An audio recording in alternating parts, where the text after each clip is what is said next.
नमो नमः। सुप्रभातम।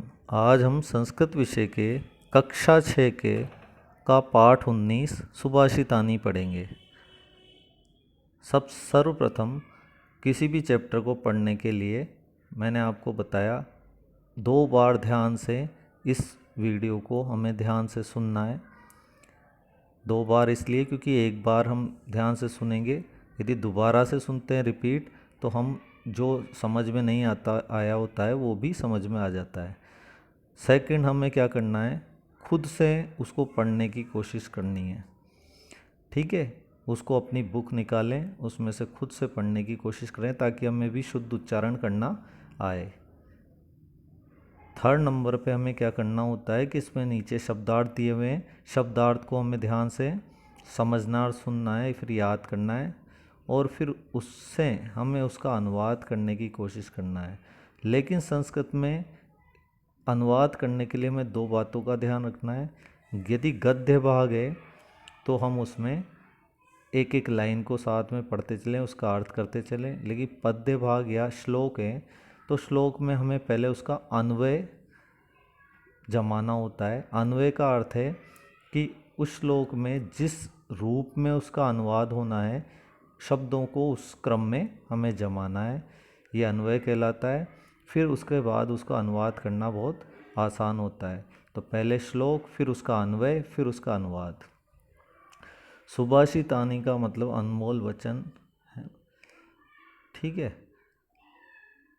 पहला है इसमें, अलसस्य कुतो विद्या, अविद्यस्य कुतो धनम, अधनस्य कुतो मित्रम, अमित्रस्य कुतः सुखम।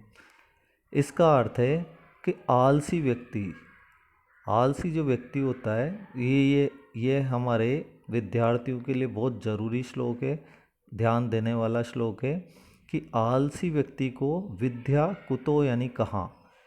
जो आलसी व्यक्ति होता है, जैसे इसका अन्वय जमाएंगे हम, तो पहले अलसस्य आएगा, फिर सेकंड नंबर पे विद्या आएगा, फिर कुतः आएगा। ठीक है, तो जैसे अर्थ कर रहे हैं उस आधार पे उसको क्रम से जमाना। तो आलसी व्यक्ति को विद्या कहाँ, अर्थात आलसी व्यक्ति को विद्या कभी भी प्राप्त नहीं हो सकती। अविद्यस्य कुतो धनम, और बिना विद्या वाले व्यक्ति, जो अज्ञानी व्यक्ति है, उसको धन कहाँ से मिलेगा। आलसी को तो विद्या नहीं मिलेगी और बिना पढ़े लिखे को धन कहाँ से प्राप्त होगा। अधनस्य कुतो मित्रम, और जिसके पास धन नहीं होगा उसके मित्र कहाँ होंगे, कोई मित्र नहीं बनेगा। और अमित्रस्य कुतः सुखम, और जिसके पास मित्र नहीं होगा तो उसको सुख कहाँ से प्राप्त होगा, उसे आनंद की संतुष्टि नहीं होगी, आनंद नहीं आएगा। ठीक है, तो इन सब की मूल जड़ क्या है, अर्थात आलसी व्यक्ति नहीं होना चाहिए। यदि आलसी है तो न उसे विद्या मिलेगी, न धन, न मित्र, न सुख। ठीक है, अगला है, इसके नीचे इसके भावार्थ अर्थ भी दिए हुए हैं, अनुवाद भी दिया हुआ है इसी के नीचे, लेकिन हम कभी भी पहले नहीं देखें, पहले कोशिश करें खुद से करने की। दूसरा है, उद्यमेन ही सिद्ध्यन्ति कार्याणि न मनोरथै, न ही सुप्तस्य सिंहस्य प्रविशन्ति मुखे मृगा। इसका अर्थ है कि उद्यमेन, उद्यम का अर्थ होता है परिश्रम, परिश्रम से ही कार्य सिद्ध होते हैं, अर्थात पूरे होते हैं। जो परिश्रमी व्यक्ति होता है वो किसी भी कार्य को पूरा कर सकता है ना। कार्याणि यानी कार्य, न मनोरथै, न कि मनोरथ से, मनोरथ का अर्थ होता है मन की इच्छा से या भाग्य से। मतलब केवल मन से सोचने से काम नहीं होते हैं, उसके लिए हमें क्या करना पड़ता है, परिश्रम करना पड़ता है। इसमें एक उदाहरण से इस बात को समझाया है कि जिस प्रकार न ही सुप्तस्य सिंहस्य, जिस प्रकार सोए हुए, सिंहस्य का अर्थ है शेर को, सोए हुए शेर के मुखे, मुखे यानी मुंह में, मृगा, मृगा का मतलब हिरण, न प्रविशन्ति, प्रवेश नहीं करता है। इसमें उदाहरण कितना अच्छा उदाहरण दिया है कि यदि कोई शेर सो रहा है और वो सोचे कि अब हिरण अपने आप चलकर आएगा और उसके मुंह में चल जाएगा, तो ऐसा नहीं होगा। उसके लिए उसे क्या करना पड़ेगा, उसको उद्यम करना पड़ेगा, परिश्रम करना पड़ेगा। वो मन में सोचने से ऐसा नहीं, उसके साथ नहीं होगा। ठीक है, इसलिए परिश्रमी बनो, परिश्रम से हर कार्य पूरे होते हैं। अगला श्लोक है, विद्या ददाति विनयम विनयाति याति पात्रताम पात्रत्वात् धनम आपनोति धनात् धर्मम ततः सुखम। इसका अर्थ है विद्या जो होती है वो विनय प्रदान करती है। विनय यानी विनम्रता।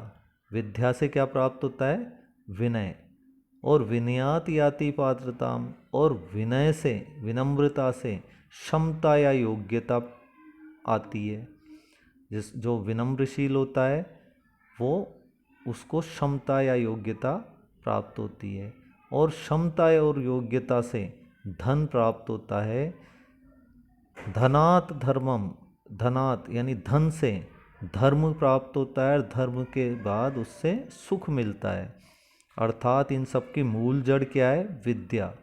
यदि किसी व्यक्ति के पास विद्या है तो उसके पास अपने आप विनम्रता भी आ जाएगी, क्षमता योग्यता भी आ जाएगी, धन भी होगा, धर्म भी, और उससे सुख भी। ठीक है, अगला श्लोक है चौथा, काव्यशास्त्र विनोदेन कालो गच्छति धीमताम व्यसनेन ही मूर्खाणाम निर्दय निंद्रया कलहेन वा। इस श्लोक में कहा गया है कि मतलब इसमें दो लोगों का आपस में अंतर बताया है, दुर्जन व्यक्ति और सज्जन व्यक्ति।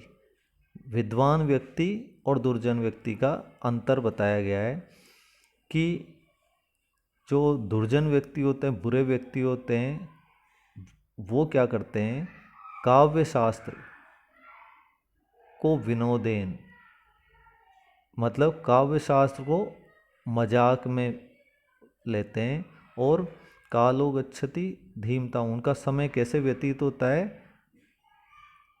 काव्य शास्त्र नहीं, इसमें दोबारा से मैं बताता हूँ आपको कि दोनों तरह से जो दुर्जन व्यक्ति और सज्जन व्यक्ति, उनमें क्या अंतर होता है कि जो दुर्जन व्यक्ति होता है, पहले हम सज्जन की बात कर लें। सज्जन का था काव्य शास्त्र विनोदेन, अर्थात काव्य शास्त्रों को पढ़ने से, काव्य शास्त्रों को पढ़ने में कौन का समय गुजरता है, धीमताम यानी विद्वानों का।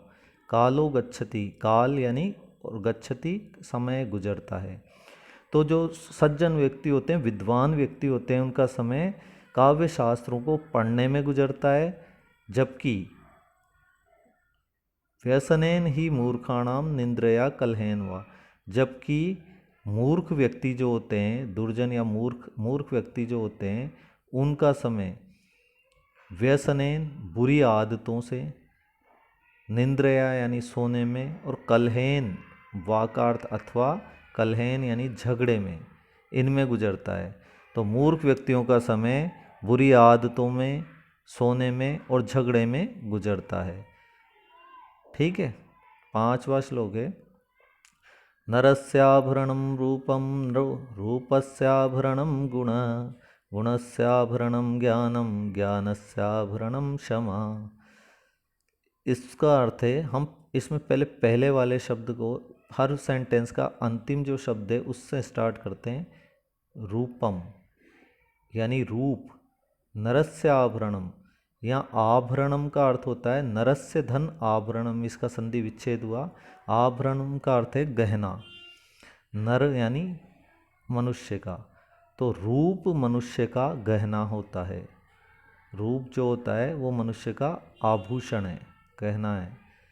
अगला है गुण, रूप का गहना होता है, गुण रूप का आभूषण है। तीसरा है गुणस्य आवरणम ज्ञानम, और ज्ञान गुण का आभूषण होता है। और ज्ञानस्य आवरणम क्षमा, और क्षमा ज्ञान का गहना होता है। इस तरह से रूप हम हमेशा आदमी का गहना, गुण रूप का गहना, ज्ञान गुण का गहना, और क्षमा ज्ञान का गहना होता है। ठीक है, ये इसके नीचे भावार्थ दिए हुए हैं, सारे भावार्थ हैं, ठीक है। इसके बाद ये शब्दार्थ हैं जो आपको अनुवाद करने में काम आएंगे। इसके बाद हमें क्या करना है, अपने प्रश्नोत्तरों को, सारे प्रश्नोत्तर पेंसिल से अपनी संस्कृत की कॉपी में बिना देखें अपने मन से करने की कोशिश करना है। जब आप इसको सारे आंसर लिख लें तब फिर उसको आंसर की से चेक करना है, जो गलत जाए उनको सही करना है। फिर उसके बाद HW की कॉपी में उसे करके और फिर याद करें। तो पहला संस्कृत में उत्तर दें। जब हमने ध्यान से पढ़ लिया, समझ लिया, तो इसके उत्तर आ जाएंगे हमें। जैसे पहला, कार्याणि केन सिद्ध्यन्ति, कार्य किससे पूरे होते हैं, अभी मैंने बताया था आपको, इसमें आया था उद्यमेन यानी परिश्रम से, तो इसका आंसर हो जाएगा उद्यमेन। तो कैन की जगह उद्यमेन आ जाएगा, कार्याणि उद्यमेन सिद्ध्यन्ति। इस तरह से दूसरे में किम हटेगा और उसकी जगह आंसर आएगा। तीसरे में कथम हटेगा, चौथे में भी कथम, पांचवें में कस्य और छठे में किम। दूसरा प्रश्न है, इसमें ये शब्द रूप दिए हुए हैं और इनके आगे विभक्ति और वचन बताने हैं उनके। पहला इसमें दिया हुआ है अमित्रस्य, इसमें षष्ठी एक वचन है, ठीक है। तीसरा है उचित विकल्प चुनकर रिक्त स्थान की पूर्ति करें। तो आगे जो 3 ऑप्शन है उसमें से एक सही है जो इसमें आएगा। ये श्लोक की लाइनें है ना, तो हमें उसको पूरा करना है। चौथा है गलत विकल्पों को काट दें। तो इसमें 3 विकल्प दिए हुए हैं, ऑब्लिक कर करके 3 विकल्प दिए हुए हैं। तो इनमें से 2 विकल्प गलत है, एक सही है। तो जो 2 गलत हैं उनको हमें काट देना है और जो एक सही है वो रहने देना है। तो इससे फिर ये सेंटेंस बन जाएगा, जैसे पहले में दोनों काट दिए तो बचा क्या, अलसस्य कुतः विद्या। इसमें दोनों कट गए, अविद्यस्य और अधनस्य, ठीक है। इस तरह से करना है। प्रश्न नंबर 5, निम्नलिखित शब्दों से वाक्य बनाएं। ये केवल आपको वाक्य बनाकर बुक में ही करने हैं, ये कॉपी में नहीं करने हैं, ठीक है। प्रश्न नंबर 6, सुभाषितों के अनुसार वाक्य को शुद्ध करें। मतलब इसमें वाक्य में कुछ गलती दी हुई है, कुछ शब्द एक आध शब्द गलत हैं, उनको सही करके हमें लिखना है। इसे भी आप चाहे तो इसे भी कॉपी में नहीं करें, इसे केवल बुक में ही भर लें। यानी प्रश्न नंबर 5 और 6 को कॉपी में नहीं करना है। प्रश्न नंबर 7, निम्नलिखित सुभाषित का भावार्थ बताएं। ये भावार्थ इसी में लिखा हुआ है, मैंने आपको समझाया भी है, ठीक है ना। ये आपका आंसर की है। आंसर की सबसे अंत में आपको जब पूरा खुद से कर लें तब चेक करना है, ताकि आपको खुद से करना है, कभी पहले इसको नहीं देखें। इस बात का विशेष ध्यान रखें कि पहले बिना देखे, बिना मेहनत किए हम डायरेक्ट उसमें से देख के करने की कोशिश नहीं करें, ठीक है। इस तरह से आपका ये चैप्टर कंप्लीट होता है। धन्यवाद।